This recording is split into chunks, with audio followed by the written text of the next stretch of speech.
Pero para hablar de eso estamos en comunicación con Maximiliano Aguiar, que es sociólogo y presidente de ASACOP, que es la Asociación Argentina de Consultores Políticos. Muy buenas tardes, Maximiliano. Mabel Echevarría soy. ¿Cómo está? ¿Qué tal, Mabel? Muy buenas tardes, ¿cómo está? Muy bien. Bueno, primero, me interesa su opinión con respecto a lo que se escuchó en la noche de ayer y lo que se vio. Sí, en principio fue una puesta en escena bastante potente, digamos, a partir del equipo, evidentemente, de comunicación de gobierno, muy al estilo de Milei. Hay que recordar que en la previa no había antecedentes de un presidente presentando un presupuesto. Jamás. Y además un presidente que ingresa con banda y bastón, lo cual simbólicamente también es muy, muy potente, recibido por la vicepresidenta con un afectuoso abrazo. Todo ese proceso previo, te diré, marcaba un nivel de expectativa que evidentemente el gobierno intentaba generar respecto del anuncio. Totalmente. Y ese afectuoso saludo con la vicepresidenta, con quien sabemos que las relaciones están, creo, en el peor momento, ¿no? Exactamente, da la sensación de que eso estaba también montado para mostrar una cercanía que, bueno, uno después podrá evaluar si es tal o no en los hechos, pero como intento comunicacional. ¿Qué sucede después con el discurso? Sí. Digo, al comenzar... ¿Hola? ¿Hola, hola? ¿Lo perdimos? ¿Hola, hola? Bueno, ahí se nos cortó la comunicación. Está Darío intentando contactar nuevamente a Maximiliano Aguiar, porque viene la mejor parte, ¿no? La que tiene que ver justamente con el discurso, con lo que se dijo y fundamentalmente con lo que no se dijo. Pero lo toman desde La Libertad Avanza como un tema fundacional, como un acto político fundacional, es cierto. Nunca un presidente fue a presentar el proyecto. A ver, ahí lo tenemos nuevamente a Maximiliano. ¿Me escucha usted? Sí, ahí vamos de nuevo. Ahí está. Bueno, justo entrábamos a lo más importante, que era al discurso. Al discurso específicamente, y lo cierto es que el discurso tuvo más de narrativa de batalla cultural que de presentación de presupuesto. Sí. Fue una repetición, un desarrollo de la narrativa que el gobierno viene llevando adelante desde la campaña, pero sobre todo desde la asunción del presidente, respecto de delinear claramente qué y quién es el enemigo. Sí. ¿Qué es el enemigo? Claramente el déficit fiscal, digo que lo planteó en diferentes momentos del discurso, sí, como la fuente de todos los males. ¿Y quién es el enemigo? Básicamente el kirchnerismo. A quien se lo dijo directamente, ¿no? Se lo dijo directa e indirectamente. Directamente al jefe de bancada, sí, exactamente, e indirectamente cuando habla del kirchnerismo puntualmente, y luego cuando, sin nombrarla, refiere a la expresidenta Cristina Fernández de Kirchner diciendo que la inflación es un fenómeno monetario, aunque a algunos no les guste, sí, haciendo referencia a su contrafigura que delinea de este lugar. Ahora la eligió ya como contrafigura a Cristina Fernández, ¿no? Sí, entre ellos se vienen muy bien, sí, porque básicamente a Cristina Fernández la mantiene con un nivel de vigencia importante, claro, y a Javier Milei le permite, contrastar con una figura que tiene un núcleo importante de apoyos, mantiene un núcleo importante de apoyos, pero tiene una mayoría de detractores. Sí, sí. Con lo cual, en ese contexto, a él le permite situarse en un lugar que le resulta cómodo, y por eso cada uno de ellos abona estas diferencias, digamos, en sus discursos de manera permanente. ¿Qué pasó con el presupuesto? Porque hasta acá no estamos hablando del presupuesto. Directamente, es que no se habló del presupuesto. Se plantearon un par de cosas que a mí me parecen interesantes. A ver. Una de ellas es que este nuevo método de cálculo presupuestario, según el cual se priorizaría el gasto para que no exista en ningún escenario déficit fiscal, sí, Es más, de hecho, cuando Milei lo nombra, dice, en primer lugar se va a calcular los pagos de deuda que deben realizarse y después el resto, por lo cual ahí también queda claro cuál es su prioridad en términos de gasto. Primero se paga la deuda o los intereses de deuda. Y eso se reflejó en los mercados hoy, ¿no? Que bajó hasta luego el país. Exactamente. Y una tercera cuestión que yo creo que es muy potente y muy polémica es cuando dijo que el Estado había hecho un recorte de 90.000 millones de dólares y que ahora el Ejecutivo y que ahora le tocaba a las provincias. Es más, textualmente él dice, nosotros ya hicimos nuestra parte, ahora le toca a las provincias. 60.000 millones de dólares tienen que recortar. De dólares. Que además el modo en el cual se dice esa frase tiene varios elementos. Primero, que es el Estado Nacional el que se hizo cargo de esos recortes de 90.000 millones de dólares. Es así. Segundo, que no va a hacer más recortes el Estado Nacional. Nosotros ya hicimos nuestra parte. Y tercero, que los estados provinciales no han hecho un recorte. Ahora les toca a ustedes cumplir. Da la sensación de que esa frase, y de hecho hoy hace un rato terminó una reunión de gobernadores, por supuesto no los de Unión por la Patria, sino de todo el resto de gobernadores, intentando ver cómo iban a reposicionarse ante algo que podría afectarlos de manera tan directa y contundente. Totalmente. Bien. Además significa eso, no es que ya no hay plata, sino no me pidan ni siquiera medio centavo. Exactamente, se deberán hacer cargo de las obras públicas. Y no pongan más tasas o no aumenten las tasas. Tal cual, lo cual también juega un poco con las autonomías provinciales y municipales. Entonces hay una mirada del discurso de Milei que es fiel a su estilo histórico, un discurso confrontacional y muy duro, pero que en este caso pone en el mismo plano al Congreso, a quien golpea en varios momentos, cuando dice que todas las leyes populistas han salido de ese Congreso, cuando avisa que no se va a aceptar ninguna ley que afecte, digamos, presupuestariamente sin que de la mano venga que ¿de dónde saldrá? ¿Qué partida? Claro, y no solo eso, sino qué partida se achicaría. Claro, ¿de dónde se va a recortar? Para hacer A tengo que dejar de hacer B. Que elijan qué B hay que dejar de hacer. Con lo cual esto anticipa, según el propio discurso de Milei, una serie de vetos que seguramente vendrán ante leyes del Congreso, anticipa una relación que seguirá en tensión entre dos poderes del Estado, nada menos, y al mismo tiempo a los gobernadores que manejan a muchos de esos diputados y senadores, les dice que tienen que recortar 60.000 millones. Da la sensación, con todo este esquema, que Milei puede no querer que se apruebe el presupuesto. Porque es difícil que después de decir estas cosas, vaya Franco a arreglar lo que Milei rompe, digamos, y Franco logre encontrar demasiados consensos. Da la sensación de que Milei fue a alimentar más la narrativa propia que a buscar construir consensos para aprobar un presupuesto público. Ahora, porque si no hubiese llevado adelante una narrativa en la cual al menos hubiese ofrecido alguna zanahoria.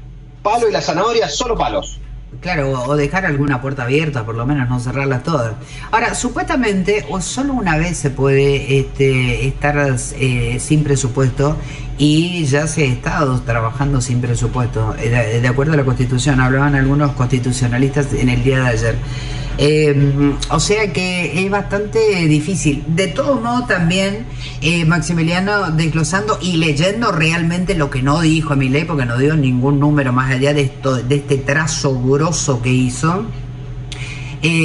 Bueno, se habla de una inflación del 18% anual, de $1 a 1.207 pesos, de un crecimiento del 5%, pero fundamentalmente dice, el primer artículo dice que como regla fiscal el sector público nacional tiene que tener a partir del ejercicio 25 y en todos los ejercicios subsiguientes un resultado financiero equilibrado y superavitario.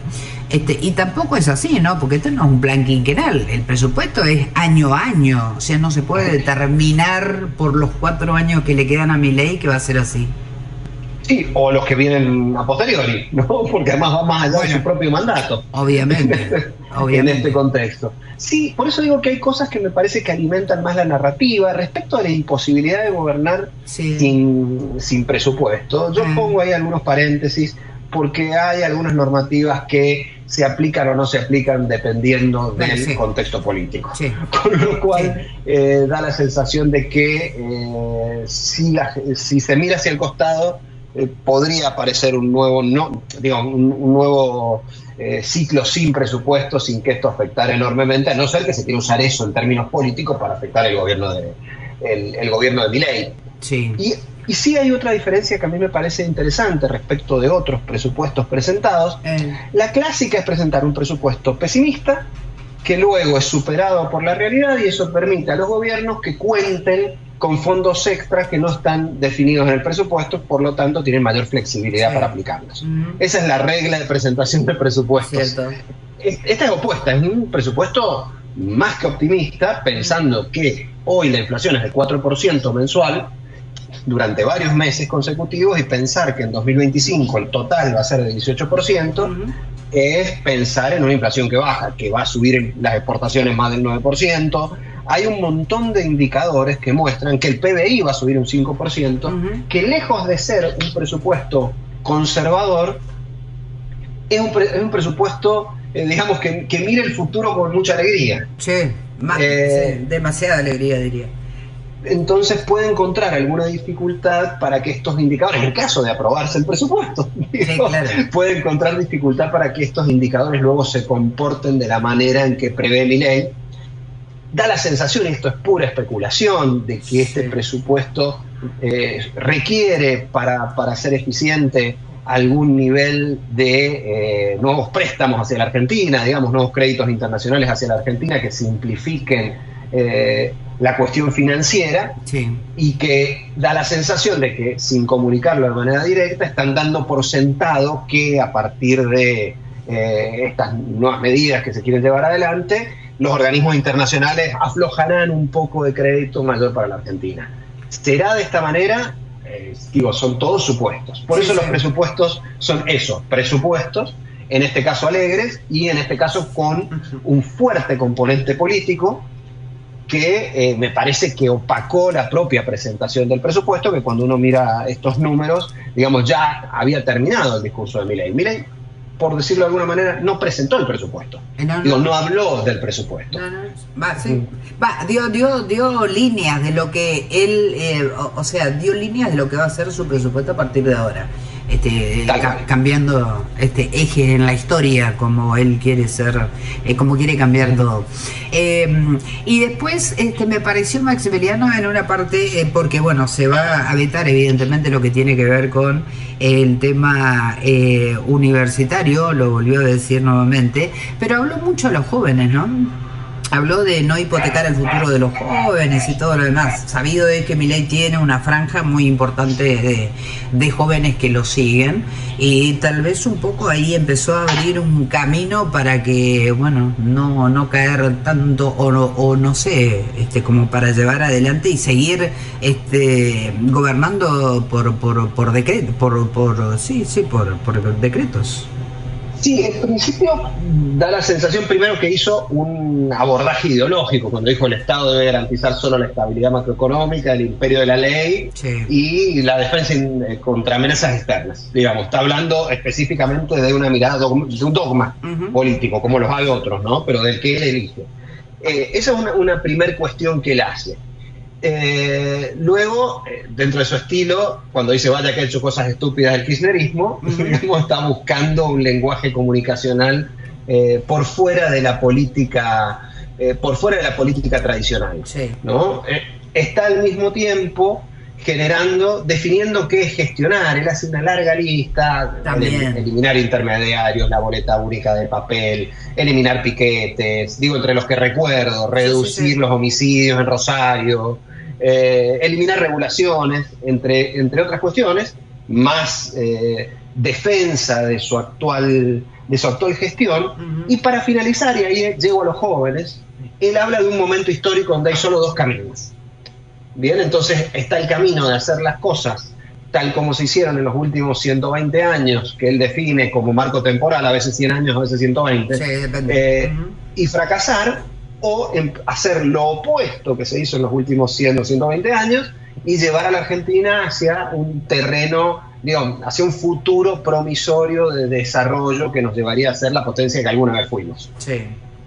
Ahí está, en esa última parte es donde aparece este futuro que sería promisorio para nuestros hijos, digamos, para los jóvenes, para las generaciones venideras, etcétera. Ese es un poco el criterio narrativo. De todas maneras, el lugar en que lo hace y el modo en que lo hace no es un lugar y un modo que sea particularmente atractivo para esos segmentos, con lo cual es poco probable que ese mensaje llegue ahí a los jóvenes. Por la propia estructura de los que escuchamos discursos presidenciales, que no suelen ser los sectores más jóvenes y menos politizados, que es a los que normalmente apuntó inicialmente, sobre todo apuntó el discurso de Milei.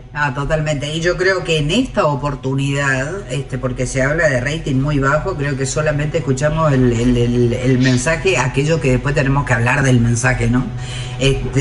Porque muy poca gente, evidentemente, ha estado prendida de lo que tiene que ver con la cadena nacional, ¿no?